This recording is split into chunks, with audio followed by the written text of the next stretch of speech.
And so I would attempt this morning to define the ministry of the fullness. You know, when you begin to journey with God, and God sincerely wants to help you, one of the things He will do is to open you up to the scrolls. So you tap into knowledge that is not corrupt or defiled. It is in those chambers that you can find out and understand the things that truly matter. We are in a noisy world. All kinds of sounds. If you don't journey into that place of stillness, you may walk through life and not really discern what matters. You know, Jesus was speaking, and He made some very striking statements in Mark chapter 4, verse 19. The things that men pursue after, the things that define our daily walk, Jesus called them distractions. The cares of this world. Now, the cares of this world are legitimate concerns.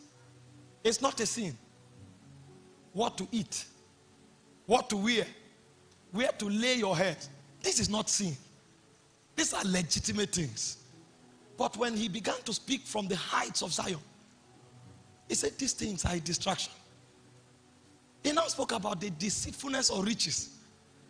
How can a man labor, and when he finally apprehends, you now discover that ingrained intrinsically in the wealth acquired is a technology that deceives. And so when you start trusting God, perhaps what you call a breakthrough is to come to that point where you have some level of authority in wealth and finances. But Jesus began to speak from realms undefiled. And He said, if you are not careful, that point of attainment, you will collide with a wisdom that is not of God. And that which you acquire will become the very thing that will deceive you out of reality. You now begin to wonder, what then should we live for? Because He didn't stop there. He now went further to other desires. And so what Jesus was teaching is the fact that any other thing you desire apart from God can ensnare you. And so there has to be a parameter of judgment, of guidance that helps you to monitor your desire. Because a point may come, your desire can become the reason why you walk out of God. And so He was not addressing sin here, but He was talking about legitimate things that can take the place of God. And so you will need God to whisper into your spirit to understand the things that really matter. You know, God speaking to me, He told me, one of the things that is prime in my heart is intimacy. He said, if men will understand that nothing compares to just standing in His presence, just stand there. Just stand. He said that's the greatest achievement of humankind. The ability to just stand. Elijah was in the palace. He said, before God, whom I stand. Not everybody has that kind of stature in Zion. When the angel Gabriel came to Zacharias, he looked at him and spoke. And Zacharias doubted him. He said, do you know me? I stand in the presence. Not every creature stand here. He said, who shall ascend the mountains of God? Who shall stand on His holy hills? You can have 1 billion people in the world. Not many can stand. And so if you are not careful, you may walk through time pursuing things and you may never stand. And when time is accomplished and you leave the envelope of reality into the realm where things matter, you will discover you are a stranger. And when the mortals look upon you, they will ask, who are you? Isaiah said, in the year that King Uzziah died, I saw the Lord. This was a national prophet. But suddenly, he came where immortals stand. And he discovered he was a prophet, but he didn't have a place. And he said, woe unto me. So a man can walk through time and begin to curse himself in eternity. Because he doesn't have a place. He's naked. Where things really matter. Woe unto me. He said, I'm a man of unclean lips. I among a people of unclean lips. How come I walked through time and I didn't have a place here? Intimacy. Simple word, but eternally heavy. And then, when I looked at the subject of the fullness, I wish somebody will make this his ambition. I just wish somebody made attaining this height his ambition. Let's read some scriptures. I don't want to start with burdens. I'm the first preacher.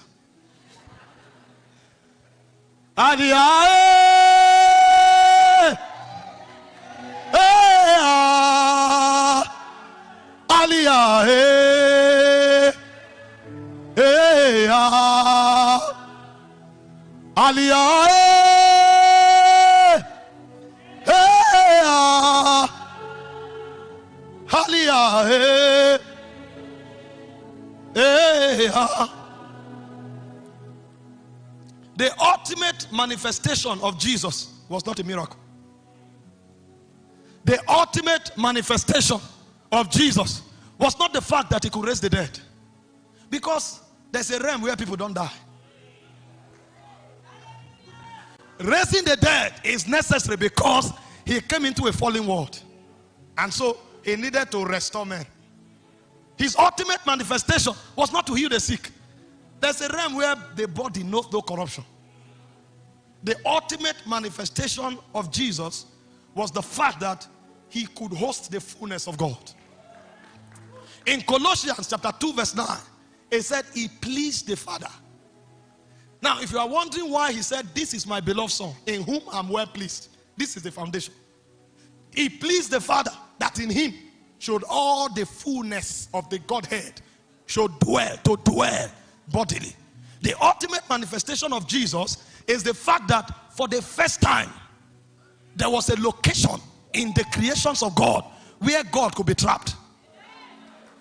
Because before the emergence of Christ, there was nowhere you could find the fullness of God. It was impossible. In fact, when Paul was teaching in 1 Timothy chapter 1 verse 16, it said God dwells in light that is unapproachable, and God is light. That means God dwells in God. There's nowhere you can find God except in God. So God was secluded from creation. Every time God steps into creation, it was measures that were put in creation, even in heaven, because there is a realm beyond heaven. If you study Ephesians chapter 4 verse 10, it says when Jesus ascended, he ascended above all heaven. There is a height above all heavens. Heaven is not the highest realm. There is a height where no creature can attain. That's where God hides himself. But oftentimes, God wants creation to participate with him. So he brings different measures and different dimensions of him into creation. In fact, the reason the 24 elders cannot stop bowing is because they've not exhausted the dimensions. When they look up, they see a dimension. They worship that dimension. When they look up again, they see another one. They worship. Then they look up, they see another one. And they have been doing that forever and ever. But for the first time, a man walked through the city of Galilee. And when they checked, the Father, the Son, and the Spirit was walking bodily. It became a mystery that the world cannot understand. The first time the fullness of God was hosted was in the person of Christ. And so the greatest manifestation of Christ was his ability to trap the fullness of God in bodily form.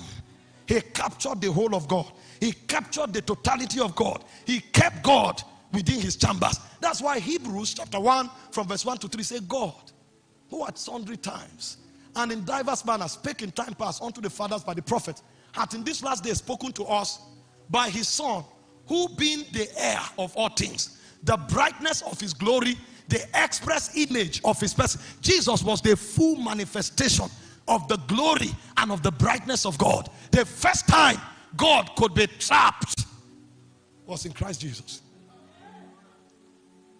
And when Jesus left this world, it wasn't his intention at all for us to carry measures. And so in John chapter 1 verse 16, he said of his fullness. He was the fullness. Now he said of his fullness have we all received.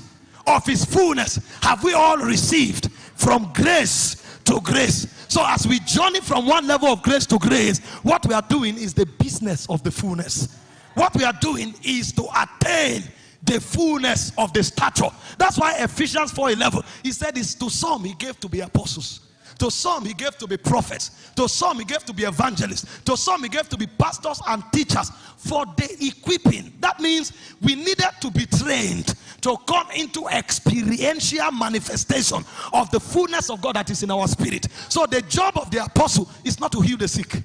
The job of the apostle is not to prophesy prosperity. He will do that because there are still people growing. But the job of the apostle is to mentor the believer into the fullness. Because if you get into the fullness, sickness does not exist there. If you get into the fullness, poverty does not exist there. It said to mentor. The word is katatismos. It means to equip you with light until you become a custodian and a manifesto of the fullness of God. That's why I said, henceforth, not being tossed to and fro by every wind of doctrine, but we will come into the fullness of the measure of the stature of Christ. So when you find a believer should be a replica of Jesus. If you find a believer that you can distinguish between him and Christ, he has not come into the fullness. The idea behind the fullness is to mass express God. So when you come to church, you find God sitting. When you go to the market, you find custodians carrying dimensions of God, walking on the street. This is why Christianity is not another religion. We respect all the religions of the world, but this is divinity expressed through humanity. This is mortality swallowed up by immortality. And so when we look at you, Paul said, henceforth know we no man after the flesh. When I see you, I want to see the first dimension of Christ that radiates. Please, let's sit. Yeah, yeah.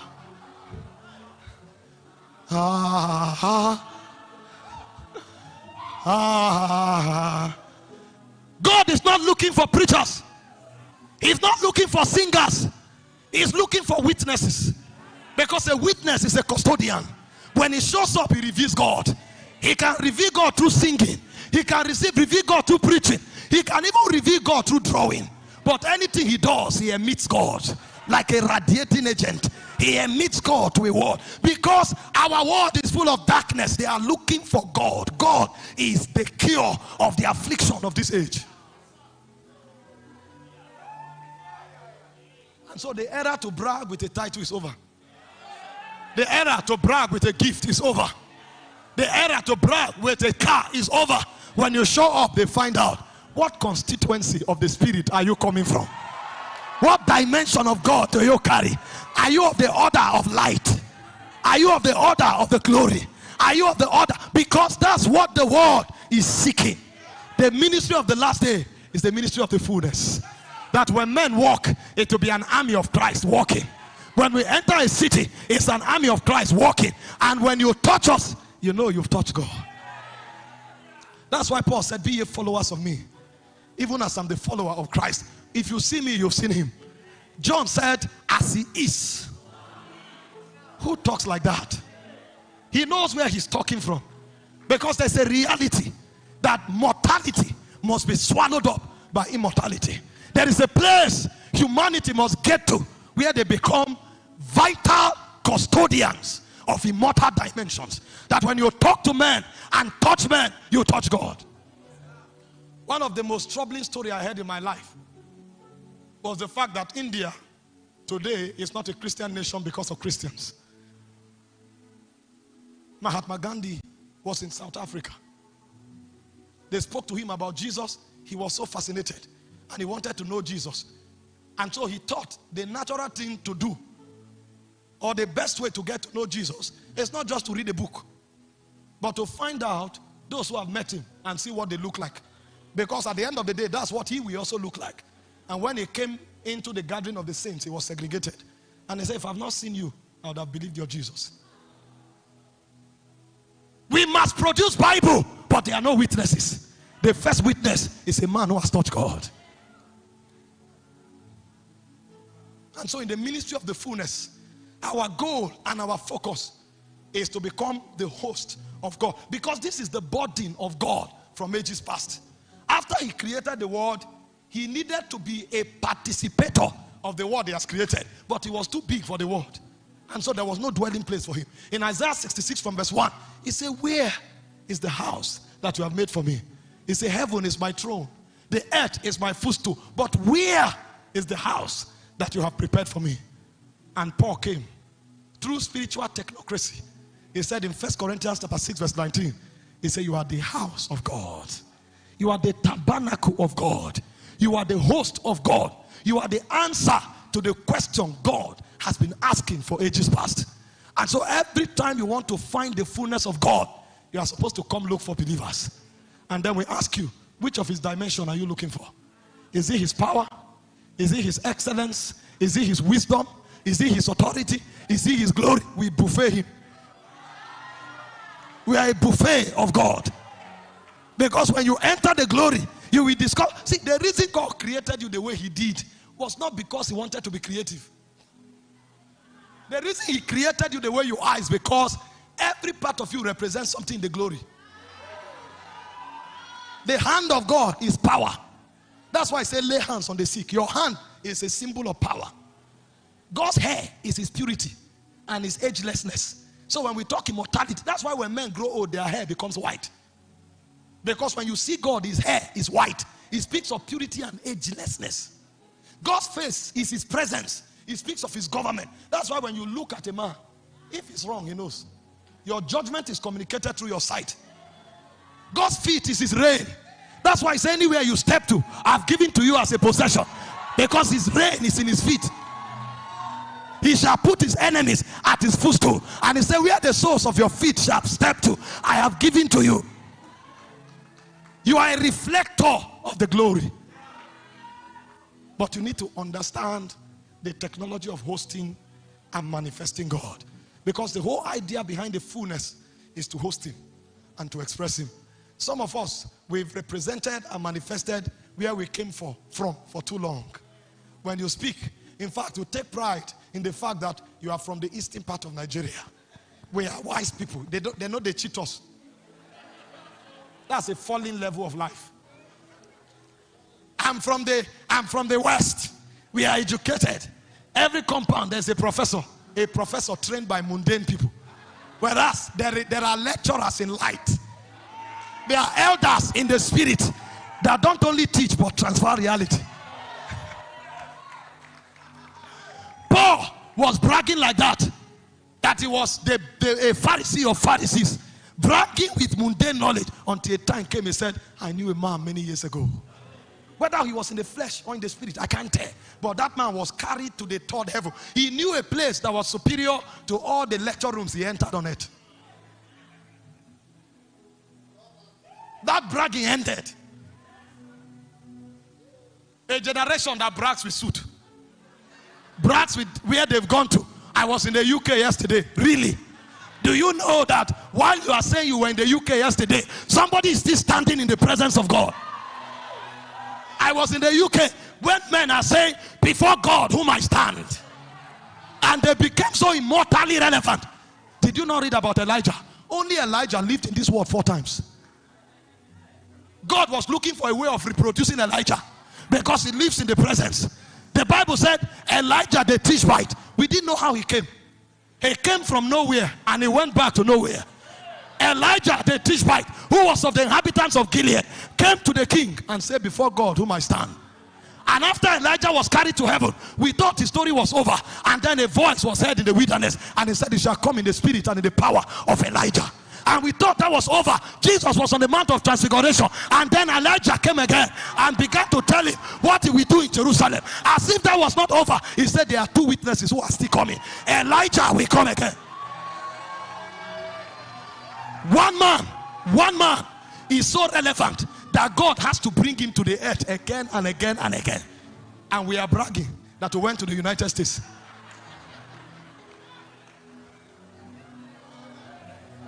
Is it not the Bible that said, hear this, it is appointed to man to die once, then judgment. How come this Elijah, it looks as if he's become indispensable in the economy of God? I thought God is called the I am that I am. He depends on no one to be God. How come Elijah's dispensation can't finish? But Elijah finished one lifetime. God said, no, if you don't go back to earth, there'll be trouble. We give you another lifetime. And he comes and executes a project and goes back. God said, you will still go back. What kind of man is that? Those are carriers of the fullness of God. There's something they know. They are immortally and eternally relevant.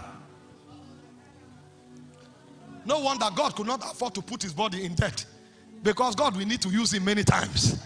Because God knew he was going to use him many times, he refused for him to die. Because if this body decays, I need you again. I need you.